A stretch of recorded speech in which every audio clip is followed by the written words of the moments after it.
Hello everybody, my name's Vic Gilgis. I can't get the light right today, I don't know why. It's a bit of a dull day outside. Anyway, this is podcast episode 52 and it's about beliefs, and the title is Our Compass or Fanciful Thought. And I had a bit of, conflicting stuff about thinking about all this stuff. Because it's a difficult one, and I'm doing it because I think it can be so helpful to understand about beliefs as against perhaps thinking that they are not true, they're not fact. What is a belief? I mean, religions based on belief, and that can be so helpful to so many people. But my original thought of a title was Beliefs, Priceless or Fairy Tales. And that's what I mean, is that for some, a belief is their foundation, their bedrock, and that is why I say priceless. Or a belief could be, well, it's just made up, it's just what you think. And I suppose the three principles which I go on about, the inside out looking at things of Sydney Banks, does tend to look at everything as being a thought, and therefore if it's a belief, is the thought fake or is it true? And coming from the kind of attitude that all thoughts are made up by us through our psychology, the way we look at things, and you might think a belief is not got much kind of weight, or is not to be taken too seriously, especially if it's upsetting us, a belief that upsets us. But it may be we adopt a belief because it's a virtuous belief, so it helps us. So that's what I'm going to discuss. And just to qualify that as regards the inside out, the three principles, is that there are two types of thought. One is what I would call an intellectual thought, which is, I'm an ex-engineer, and I like things to come from fact, that if you do this, then this happens. A follows, B follows A, and all the rest of it. Very logical, linear, and all the rest of it. But what I must emphasise and must impress, I hope, to you, that a thought can come from wherever, can come to us, and that is not intellectual. It's a gift. It's gifted to us, and when we have that type of thought, which can cause us to have beliefs or cause us to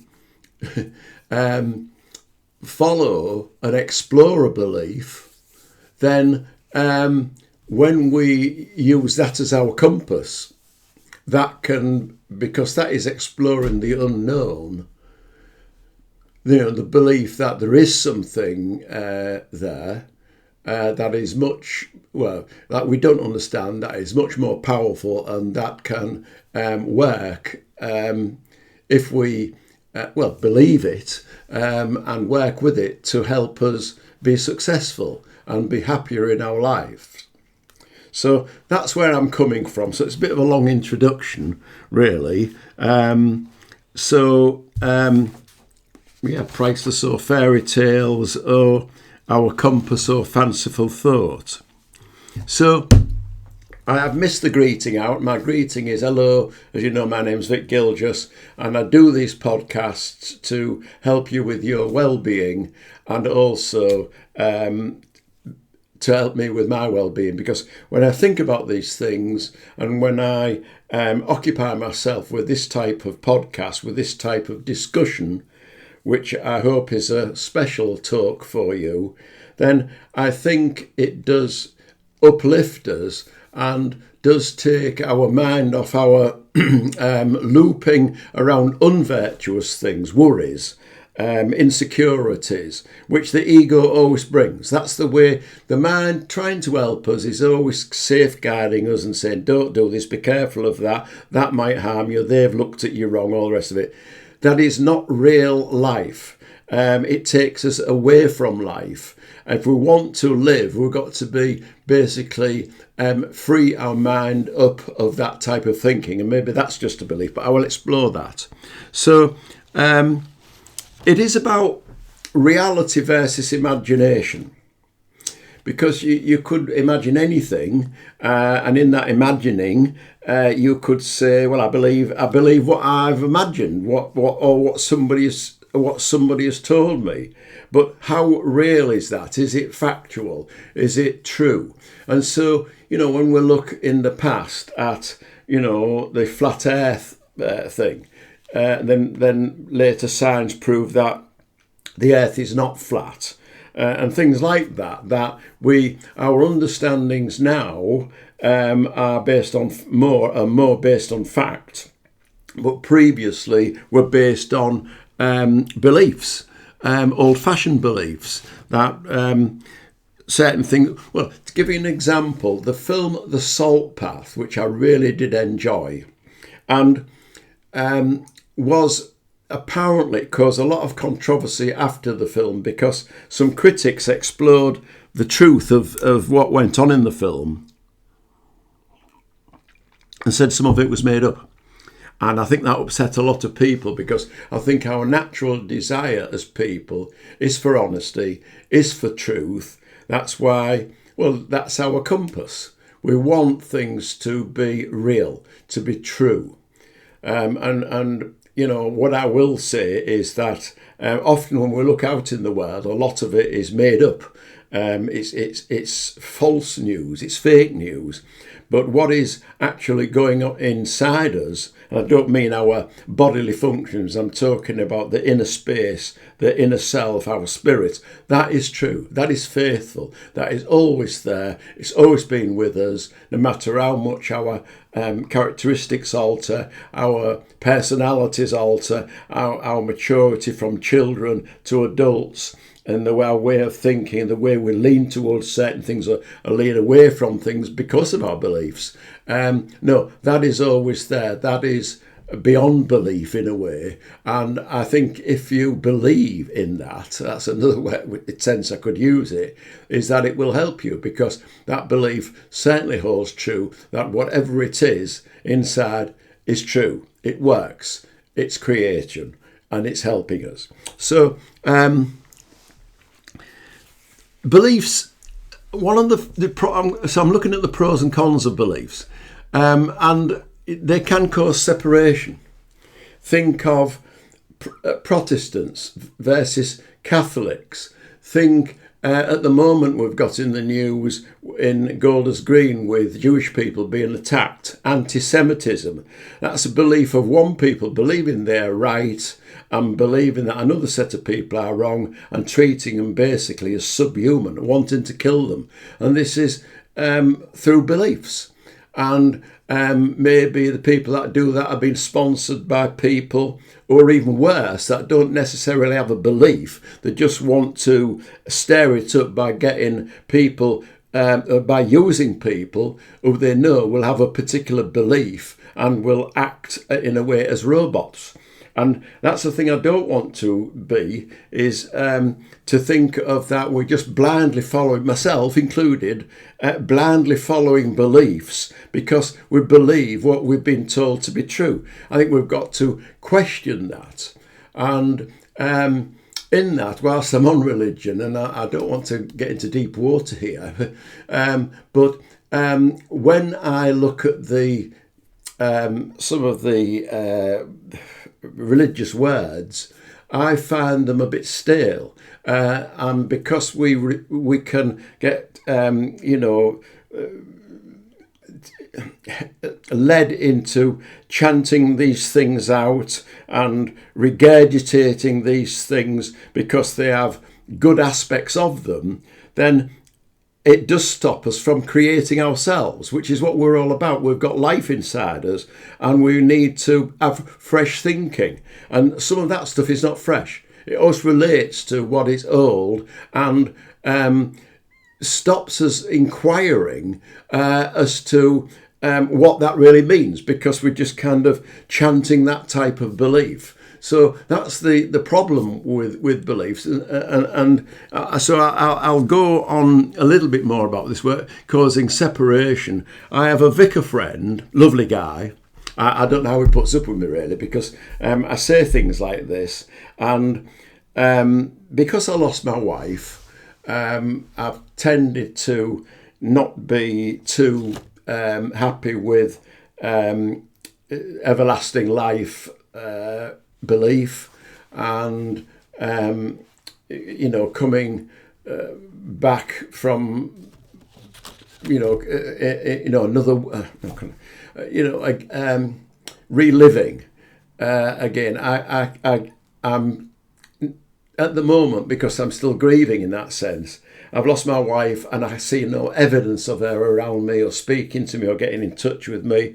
And life everlasting, that's the word I was looking for. I'd love that. To me, that's a fanciful belief. I'd love to believe that. I'd love, when I pass, to be able to see my wife in another realm. Oh God, honestly. But at the moment, that to me is a fanciful belief. And that's why I mentioned that as a possible title. But, my belief could be wrong. And I know that I upset the vicar, because those are his long-held beliefs, and it is faith. And I will talk about, I certainly think that there are certain kinds of belief which, if you have faith in it, although you may not really understand what's behind that belief. I mean, in total, I don't think any of us understand God or the beyond.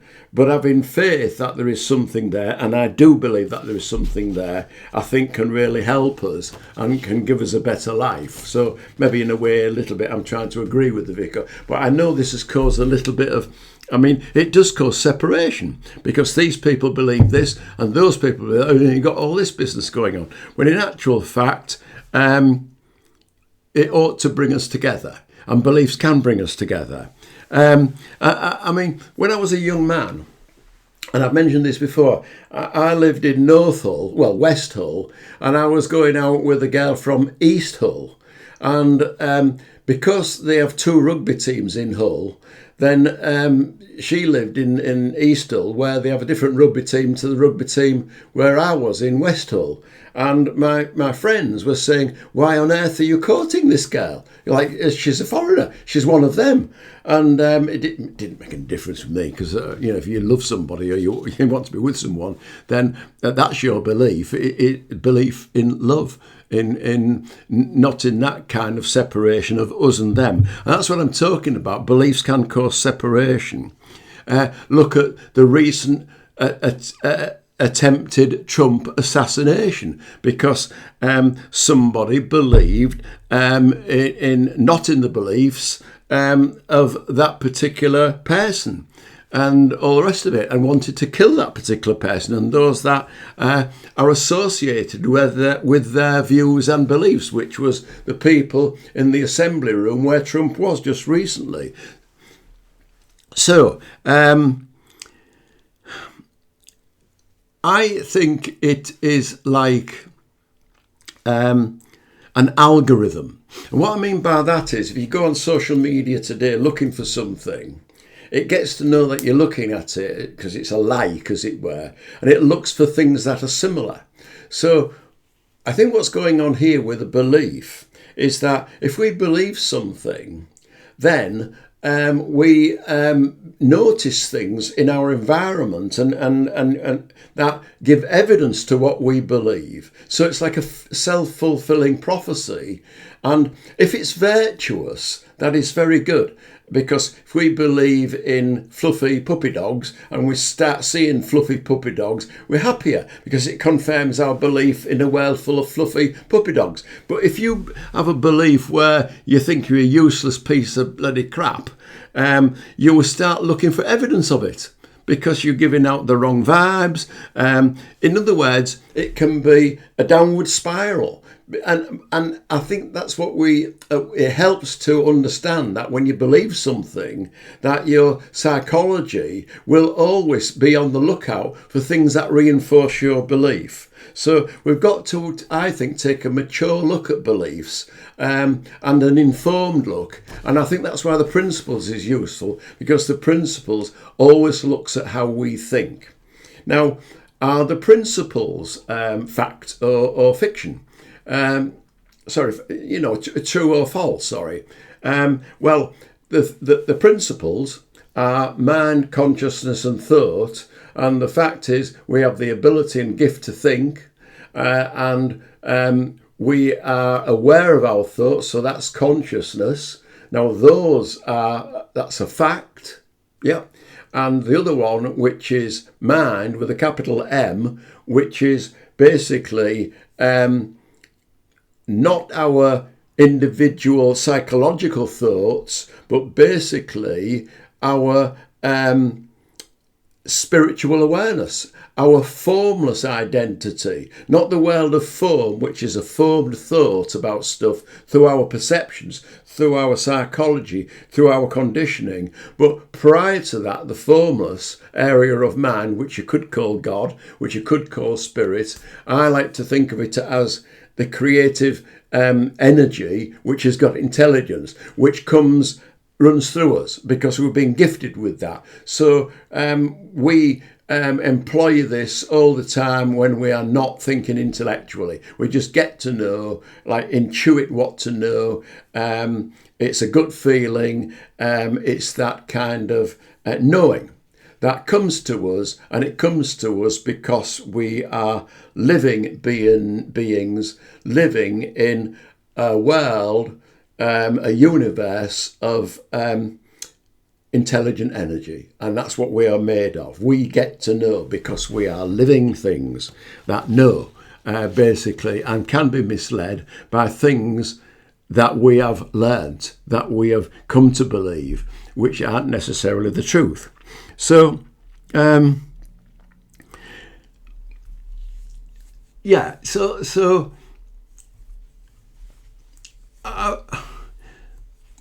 trying to look now at where a belief can cause like a downward spiral. I was talking to a woman last week and I was very,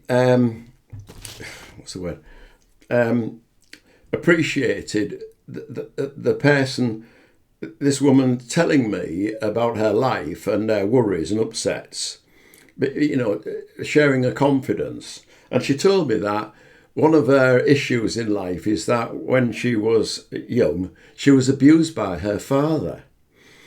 And this was obviously uppermost in her mind. And crikey, to have that happen, to have that type of trauma is terrible. But when you look at it from the fact that the principles way of looking at it is to say, well, that happened in the past and we are dragging that thought forward because we're here now and that was the past. And we'll say, like in that person, she is a mature woman. Then she was a little girl. And yes, that did traumatise her. But let me give you an example of when I was traumatised.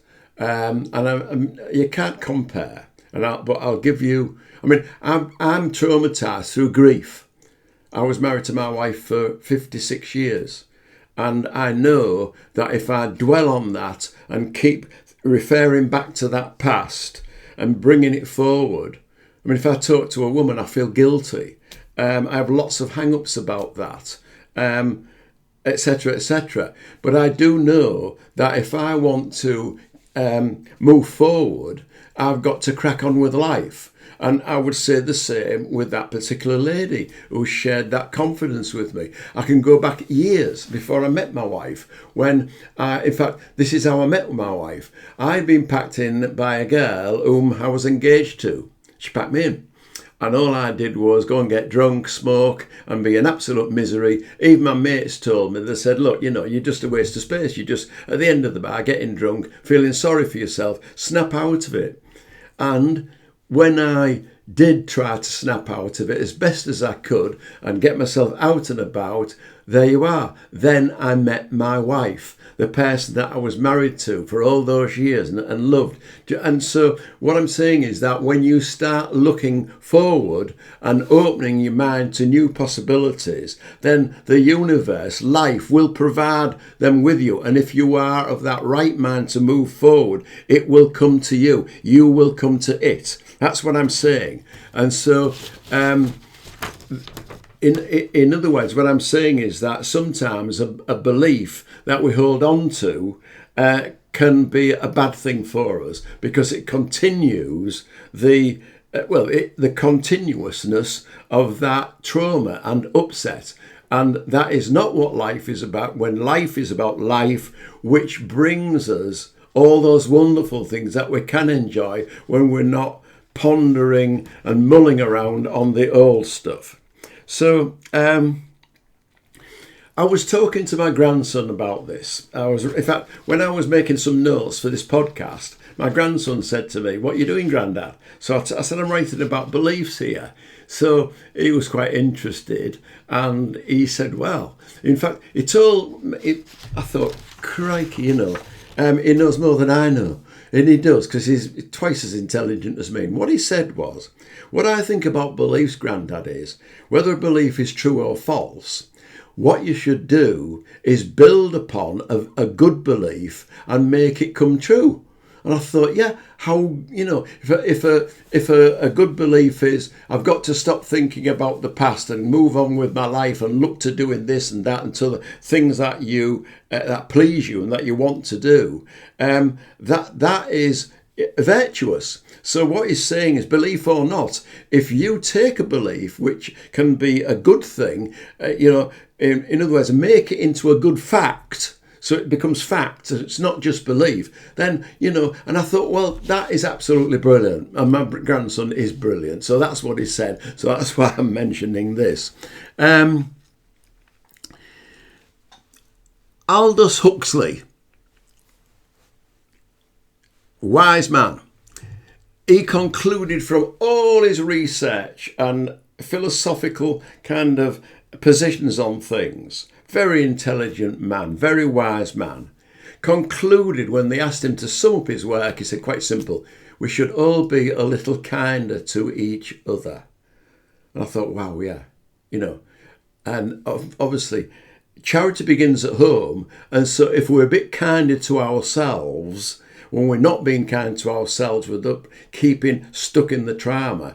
In other words, when we, a belief could be, I've no confidence, I'm too fat, I'm too thin, I'm too ignorant, I haven't got enough money, So those are when, those are not virtuous things, obviously, those are bad beliefs. When we realise that, we are more physically capable and mentally capable than our mind, this mind, will ever think of.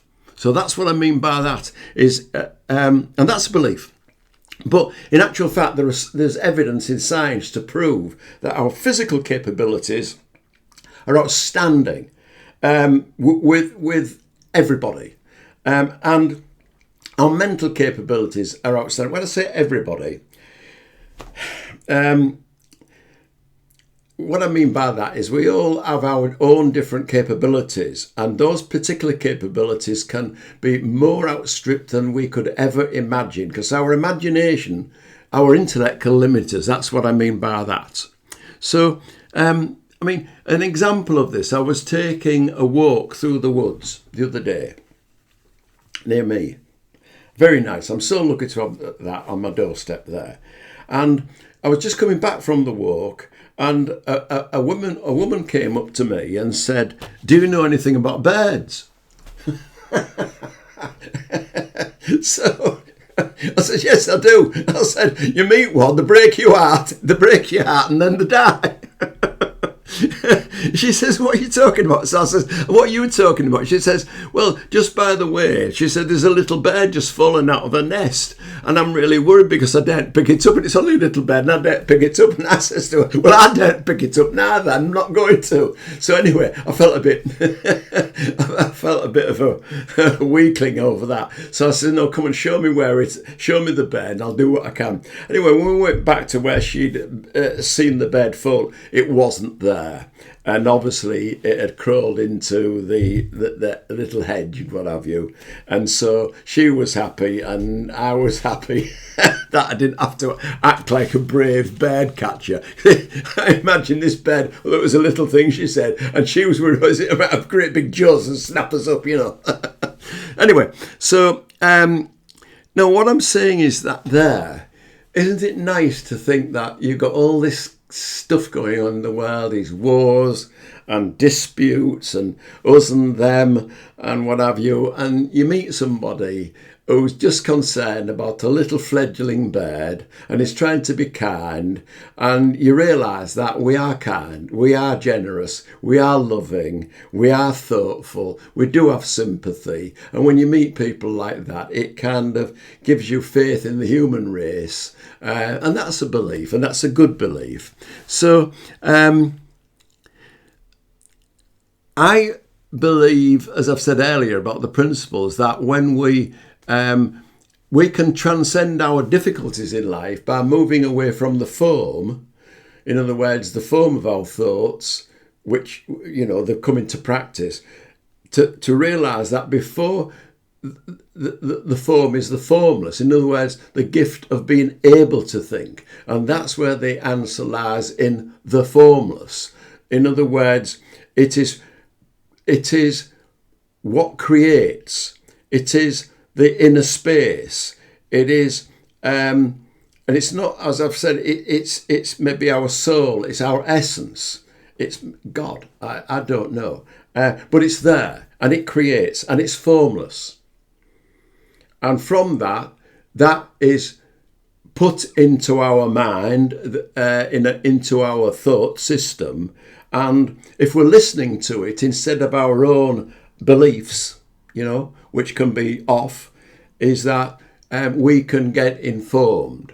And I think sometimes we shift our centre of gravity from our doggedness and dogmatism in a particular belief to actually being informed somehow of what's what. In other words, we just get a notion that we should move this way instead of that way. And you might call that a belief, but it is a belief from beyond, and that's different. That's different. That's what I mean by different types of beliefs. So I'm talking about a deeper level of thinking here, where we are informed, where we just get a knowing, a realization. And that gives us possibilities. So I'm looking at my notes here as to what I could more or less finish with here. Yeah, Michael Neal kind of, in my idea, summed some of this up. And this is his book, The Space Within. And it's page 133. And it's about a space traveller and coming upon this asteroid. And basically, what he's saying is that as the spaceship comes towards this asteroid, the astronaut starts to feel different, starts to get an understanding of what's what, feels better, less concerned with worries.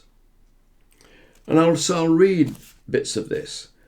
What happens next is a bit of a jumble. The first thing you notice is the feeling, a kind of a blissful, energetic buzz that you normally associated with the sweet emptiness of the moment when you first wake up, before the cares of the day find their way back into your head.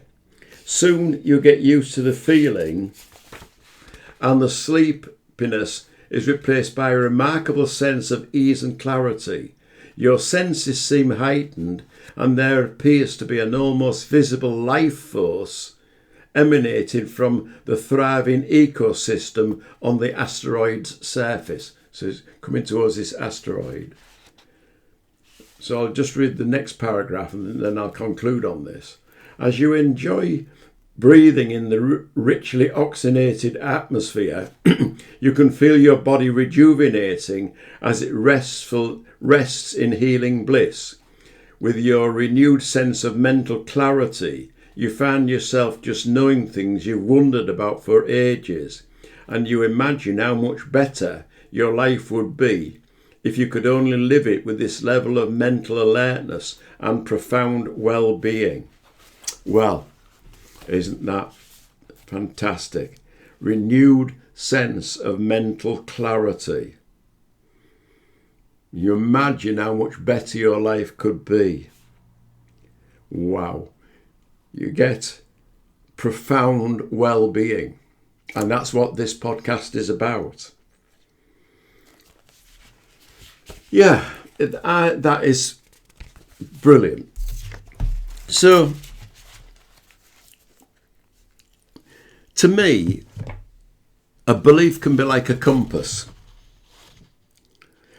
It's a virtual pull of spirit, pulling you towards what is, what just is. It's real.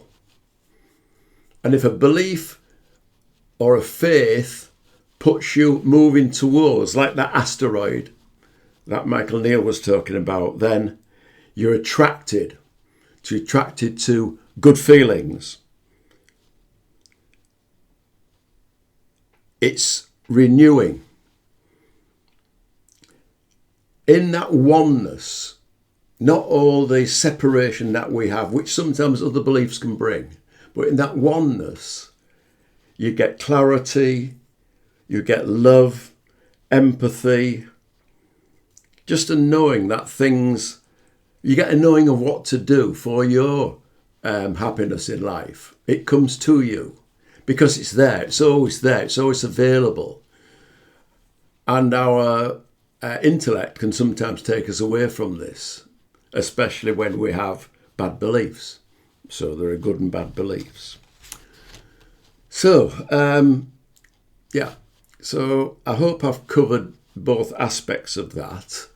I'll now, basically, I hope that's helped. And I think it's turned out nice again. And now what I'll do is do some breathing and relaxation. So if you just settle in your chair and on the breathing, just breathe in 2, 3, 4, hold 2, 3, 4, breathe out 2, 3, 4, hold 2, 3, 4, breathe in 2, 3, 4, breathe out 2, 3, 4, hold 2, 3, 4, breathe in 2, 3, 4, breathe out 2, 3, 4, hold 2, 3, 4, breathe in 2, 3, 4, hold 2, 3, 4, and breathe out 2, 3, 4. Just breathe naturally now. Another type of breathing you could do is just breathing in 1, 2, breathing out 2, 3, 4, breathing in 1, 2, Breathing out, 2, 3, 4.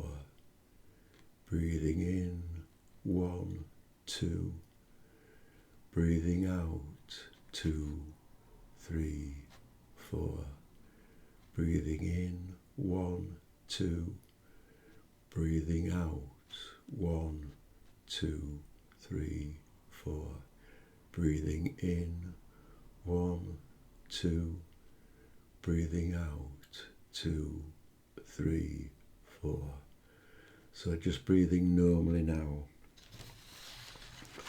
So just going into relaxing from the top of our head, just relaxing our scalp down through our temples, just relaxing easy. Soft jaw going down to a relaxed neck down. Right down through our easy shoulders, so relaxed, that's nice. Our upper arms relaxed and easy, okay. Our forearms relaxed down.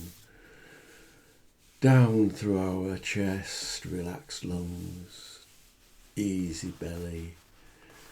Just so relaxed going down to our hips.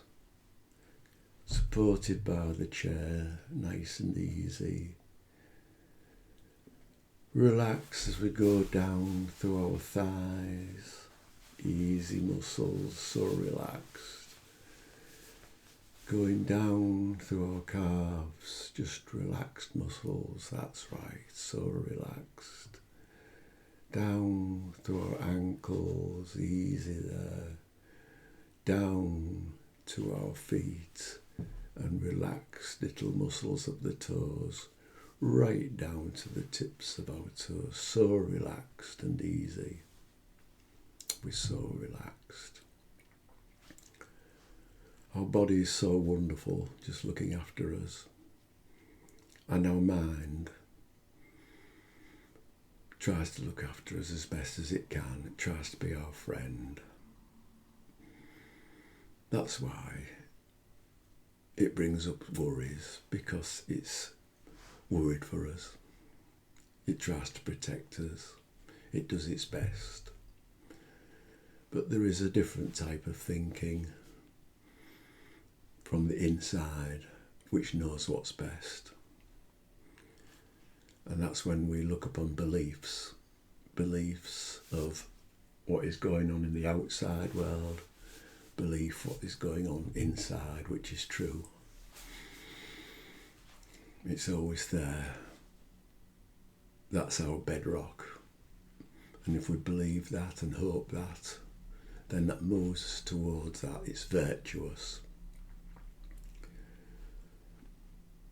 We may not know exactly what it's all about, but just by looking in that direction, our mind cannot understand just how wonderful that is. How mentally alert and creative that is. Because the mind thinks in a box. That's our intellect. That's working from what is known. What I'm talking about is working from the unknown, the space within, the creative space. Creative energy, which is intelligence. And when we look in that direction, we get to know what's what. It's comforting. We can trust it. And maybe that's a belief, but it's a brilliant belief, because that trust is always there. It will be shown. It works. It always pans out best for you when you look in that direction. So yes, we need to be cautious with beliefs, and we need to respect other people's beliefs, because beliefs can be so kind of blinding sometimes, but beliefs can be so visionary because of the hope and the trust and the faith that the unknown knows what to do for us. That's what I believe. And I hope that helps you and settles you. Thank you very much for listening and watching. So hope to see you again. Take care. All my love.